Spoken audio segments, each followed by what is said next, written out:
What you doing there? Oh, I was just working on my map. So you did the thing where you were actually ruining my dreams of the floors like the change theme every floors. Now I cry. Slightly. I got it, yeah. You did get it though. I'm proud. I'm glad. That's Yes. good. That's a good thing. Unfortunately, no jukebox, but they will come tomorrow. Holy... What are you doing, man? Alright, so... Welcome back. We found the Sad Goozer gang here. So what have you brought us today? Well, I would argue the most important thing for sure is changing themes per floor, right? Oh, yeah. So how am I doing this? Just change the theme, that's it. It doesn't change it for all floors anymore, just the floor you selected. That's it. Alright, and that will actually copy all of the same things over. Very good. Awesome. We've got the multiple themes. This is enormous. This is going to create very, very cool looking dungeons. I'm really looking forward to see how people are actually going to use all of this. Yeah, right. And now you have done what we think.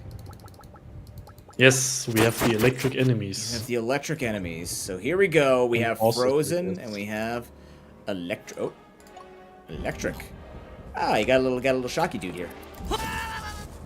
So they're not immune to swords. They just zap you when you kill them. Yeah.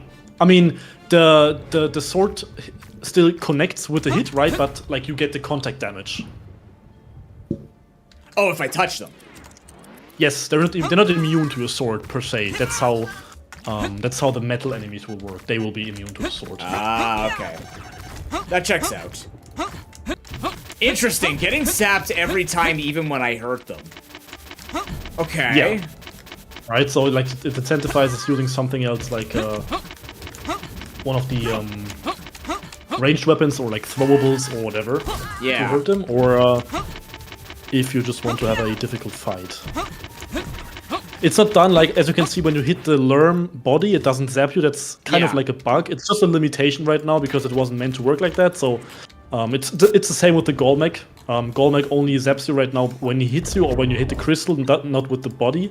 So that's a small change I have to make, but the rest works. Like, Zorbius works regularly with the electric body. And combined with the new lightning ball projectile, it works really nicely. Oh, I can't wait to piss people off with that. Oh, yeah, look at that. Oh, interesting. Oh, very... Oh! Oh, that's fascinating. Okay. Pretty interesting.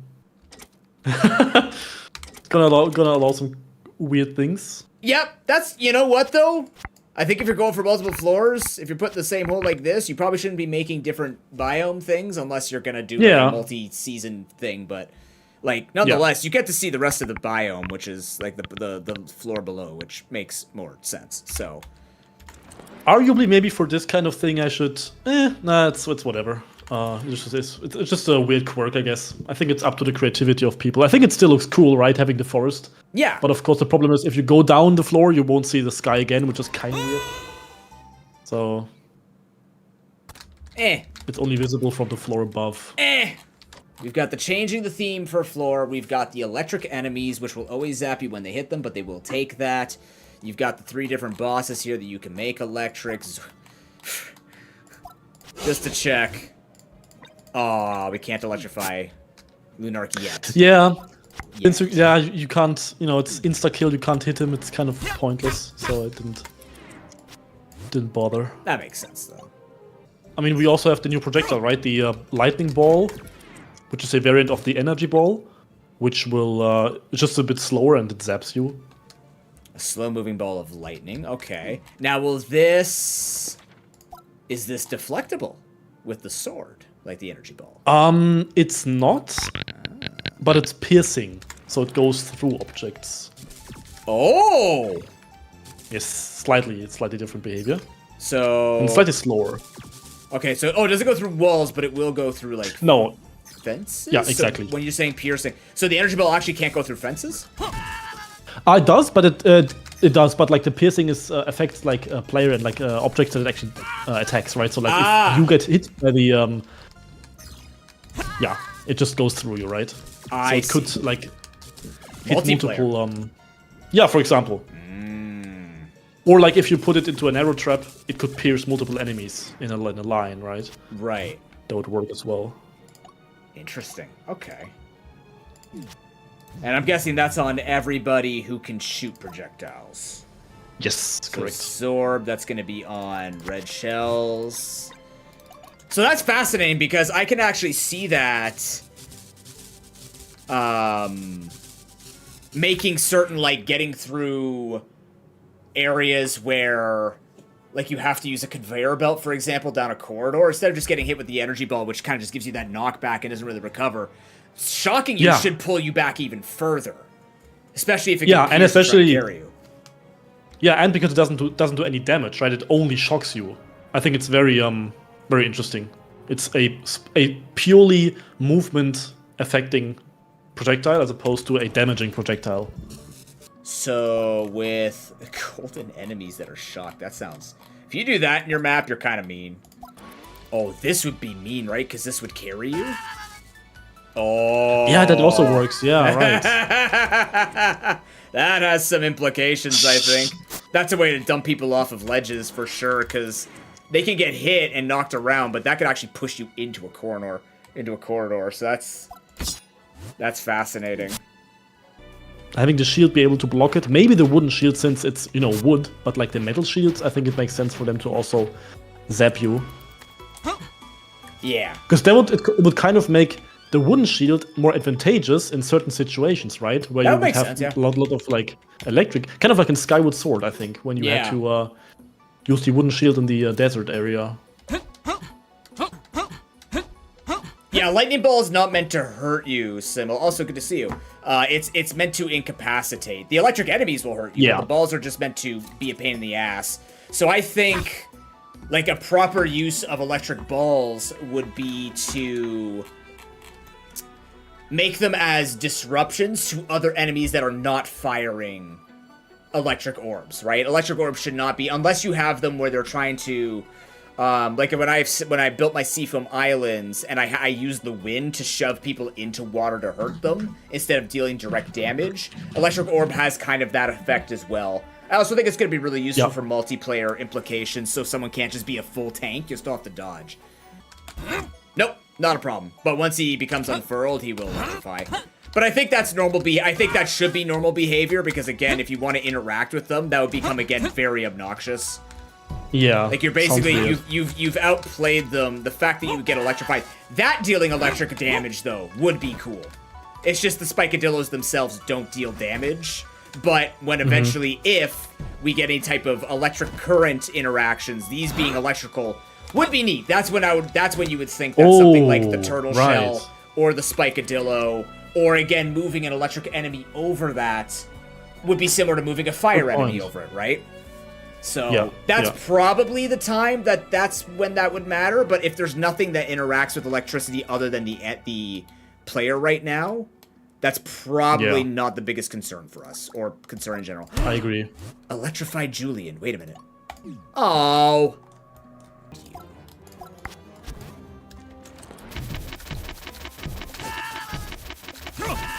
Oh, that's so rude. Oh, that's incredibly cool. rude. I like that. Yeah, I love that. Oh, jeez. Okay. Now here's the other question, though. How does rock work? Wait. Hold on. Oh, no, it's because he touched me. Okay. Lerm, you're making this troublesome. Interesting. So can I... Ooh. Okay, so it makes you drop the rock. Yeah. So can I... Oh, it's so hard to pick the rock off these guys. Yeah, that's rude as hell. Yeah, it's difficult, yeah. But you know what? It's always been difficult anyways to not take damage when you're trying to take the rock off his head. It's interesting that it makes you drop the rock right away, right? So... But yeah, there we go. Okay, now... Next test with Rock Dude, because the crabs are the ones that I'm the most interested in. Yeah. Yep, no big deal. Can you projectile kill the crab? No, you can't actually kill crabs under chests.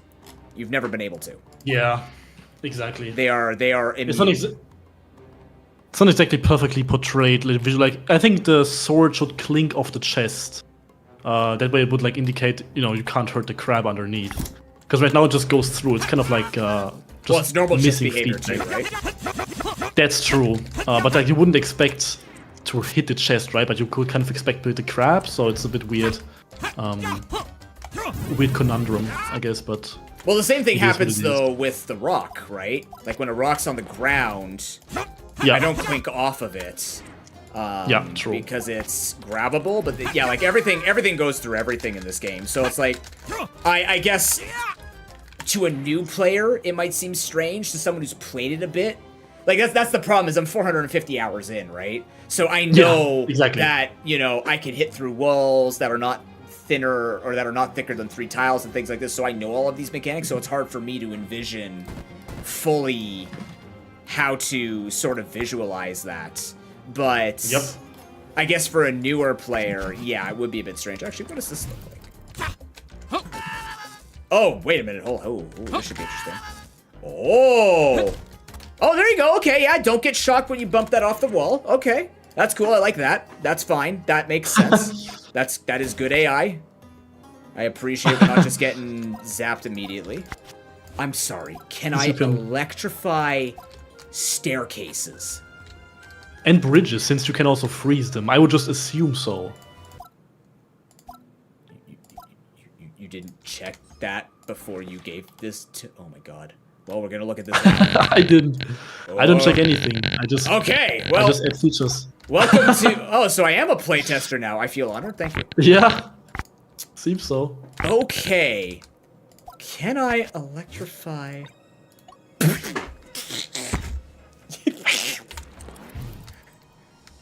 Oh, it doesn't do anything, but it looks cool. That looks sick. It looks cool, shit. Yeah. Okay, pretty ridiculous. Okay, but hold on. Oh, right. Yeah, I think if it was like holes all the way down, even though it's like sparking electric here and there, it kind of fits in. When you get shocked midair, you stay in that spot, right? So if you're on moving platforms and you get hit by those blade traps won't knock you off the thing. They'll shock you and the platform will move without you. So that's the way you gotta think about it. It has to interact, in my opinion, for like anyone who's trying to think of what you could do with electricity. It's not about hurting, it's about debilitating, right? It's about throwing off timings. That's usually what the electric theme in most video games are associated with anyways. It's usually around like debilitation, right? Everyone talks about getting shocked, and usually it's to stun you. I don't know about multiple gemstones. Not a big fan of the idea, since it would require you to clear check all of them. I mean, it's not really a bad joke, because I've honestly been thinking about this, like, truthfully, about this conundrum. It's just, some people also want an exit, like a dungeon exit, and kind of like the entrance, just like a door for exiting, which is also a very fair argument. I think that's a good idea too. So potentially we'll just have multiple exit conditions, right? We'd have exits, we'd have gemstone pieces, you would have to collect all of them, exit lights that you would have to stand in, or just a gemstone in general. I think it's there's an argument to be made to have all of them. But what I do like about having multiple types of ending conditions is the fact that it just offers variety in gameplay. You don't have to do the same thing at the end always. I think it's nice. But there's also things that I want to add, like, I don't think I've ever talked about this, but I actually want to allow you to change how the world record is, like, calculated. So instead of having the fastest time, what you could do is having the highest score. Okay. So, like, what I want to allow is to allow you to actually add score objects to entities. So, like, imagine if you would break a rock, you would get 50 points, and you would have the score counter, and the world record would be the highest score, right? Because that would be perfect for mini games. Yeah, make it where because there's so many mini game parts coming. Yeah. Yeah, because what you could do is you could put a bunch of people in a lane, and it could be like, here's a bunch of rocks being fired at you. And then whoever hits the most rocks at the end, when a trigger turns it off, you just go to the end room and see who got the most points, right? Yeah, exactly. And then do things like you can make it where it's like it's a race course. The fastest, like, faster gets you a certain number of points, and every hit reduces points. So it's whoever gets to the course at the end the quickest, but also take at least amount of hits. That's interesting. That's really neat. I actually like that, because that is a very integral part of Zelda likes, and just Zeldas in general, was there were a lot of mini games, right? It wasn't just beat the bad guy. There were a lot of fun things that raised your popularity as a hero, but just also as like someone living through this world. That's neat. Yeah. Another thing would be having basically the opposite. So like the world record would be the longest that survives, right? So like you have like an infinite dungeon. Imagine like some kind of arena where you have infinitely spawning enemies, and it gets harder the longer time passes. So like the person who dies the last would be the world record holder. I think that's really interesting to think about. That's so neat. Yeah, right? Because I can see people abusing it, but I mean, you know. Yeah. You would have to get creative and be like, all right, everybody's on a trap door. So basically, by the time you're done, you're forced to have to end at some point, right? Like, that would have to be what they'd have to build in. And then everybody will find, like, the microseconds to gain by resisting whatever triggers are pushing you to the end. But it's doable, right? Yeah, for sure. On the topic of the score stuff, you know how in Castletown, like, Castletown arguably has not been receiving any updates in the last few months at all. And this is because it's mostly just stuff that will push to the end, and there's so much coming, so many new mini-games, and those mini-games will also translate their components to the Dungeon Maker. So one mini-game I can spoil, actually, is regarding the sailcloth. There will be a sailing mini-game where you have to fly through rings in the air, and those rings will actually also come to the Dungeon Maker. So you would be able to like actually create your own like sailing mini games with the score stuff, and then you would have like a high score being the record holder. It's just there's so much potential for this, and I'm looking forward to implementing that. And that's a fun way to keep it going, right? Because that is actually very notable with a lot of makers, is a lot of people really focus down on the mechanics. That's not a bad thing, but I think creating that really fun way of bringing like casual players, because that's the thing. When I Want to Make or Super Dungeon Maker, I'm not calling out, but I'm just calling out the other makers that I've used, right? When I look at all these makers, it's very much around like you are playing the game as a fan game, as a Zelda, as a Mega Man, as all of these, right? As a Pokemon.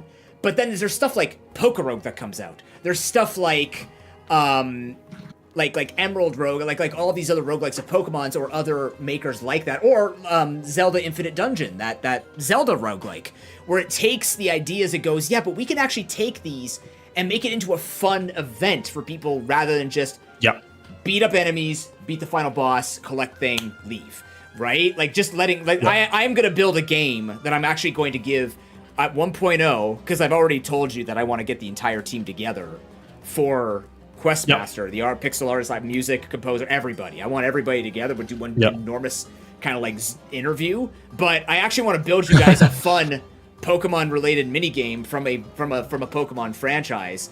And those pieces could help. Hell yeah. But I could already build it. I just haven't built it yet. But like, I want to make sure that people get like that type of ingenuity, that sort of like consideration about having pieces that just go beyond designing a dungeon is what makes Questmaster, in my opinion, stands out from other makers, especially Zelda makers, because it actually is still a Zelda concept, just one that people build with mechanics when they want to, but actually just being given the tools and be like, you want to make a fishing mini game? You want to make a survive mini game? You want to make Chansey's egg catching game with these? You can do that because you're going to be given a lot of components to make that work, and that's cool.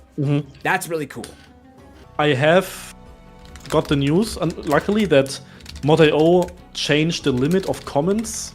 So like now you can make your comments a lot longer. So previously I only had a character limit of 100 characters, and because I encode the metadata like the world record in the comment, I was very limited. But I increased it from 100 to 5,000 characters. So I am now able to add a lot more data for those kind of dungeon stats, and I could even like keep track of multiple records, like you said. I am even thinking about possibly trying something like showing how in Mario Maker you have like the gravestones when you die, right? Where people die. Oh yeah. I could even record that potentially. There'd be so many of them. Oh, like the last all of them, but like I could record like the last 20 or so, the 20 deaths, the most recent ones, which could be really funny. That actually would be really cool. So now, yeah. Should this mean that for players who look forward to weekly or bi-weekly updates, should they be thinking about like letting, like, do you deem this to be enough to say this is where like our updates will be as minuscule as possible to just introduce a mechanic or two that I clean up, or are we expecting still other major things to arrive before spring 2025 ends for the 1.0 release? That was a huge question. Yeah, it's a huge question. Like, with the 1.0 release, I think it's safe to say that we'll probably release it sometime in summer. I would argue around, like, July or August. That seems more realistic. Maybe even start of September, but definitely before end of September. I think that's very clear. We want to get it out before, like, winter season starts. Because then, ideally, we hit some of those, what's it called? Like, those game shows that are still happening in the end of the year. Yeah. Which always like correspond to like September, kind of like around there. I do game shows. Pick me. I mean, of course, we also want to have the porting started in this year, right? Like for Nintendo Switch and all of those other consoles. So also a big thing. But yeah, I think in respect to the feature set, I have to just weigh them, right? Unfortunately, I won't be able to do everything I want before 1.0. That's unfortunately a given, especially because I will be so busy with things like the campaign and Castle Town. So I think what you can look forward to as the biggest thing left probably coming is before 1.0. That is, it's probably the mirrors and lighting stuff. Right. I think that's one of the larger features that will come, and beyond that, I don't think there's anything insanely crazy big coming anymore, but I'm not sure. I might forget something, but I think when it comes to like Dungeon Maker content, we're just polishing off things and adding smaller things. We will add like a lot of new enemies and bosses still. That's one of the bigger things. Yep. But in respect to items and stuff like that, other gizmos, don't expect to have like a crazy new amount of content. Like, it won't be like when I started the early access in like what was it, like March or May last year, I set out to have double the content that it contains right now in the final game, and we kind of are at this place already. Oh yeah, so sure. It's pretty nuts. So yeah, I think honestly I just always go with the flow and what I prefer, what people prefer. So I think the modding will be fully finished before 1.0. That will be finished in the next few weeks, actually. So I think that will also be very big. So the modding plus the mirror stuff and new enemies and bosses is probably the last major thing coming to Dungeon Maker. But which is still kind of massive. I probably spring. It is. And when I say the last thing, I just mean that I will still sprinkle like smaller dungeon parts into the updates. But I don't think we will see any kind of update in the scale of the major updates, like the ice theme, which introduces so many new mechanics at once. Yeah. This will probably not happen anymore before 1.0, because 1.0 will be that update in itself. It will introduce the campaign fully. It will introduce all of the Castle Town stuff. If we don't release those things sporadically before. And it will also introduce more dungeon parts and stuff like that, and new themes, more than one actually at once. Wow, it's gonna be the biggest update by far. Yes, it's just crazy to think about because there's still so much work left. But yeah, and I figured this would be like when you said this is the major update, and we definitely see like it's a precursor to all of the things that you've mentioned already of adding the statuses as something that is applicable to everybody and stuff like that. Like, it makes sense to expect that slowdown, because that would allow for the polish, as well as, you know, like the campaign is something entirely new, so that should take the entire time to like the average consumer using their brains. luckily, I'm not the only person working on that. Like, I myself don't build the campaign dungeons. Oh, luckily, okay. because then I would basically have no time. Yeah.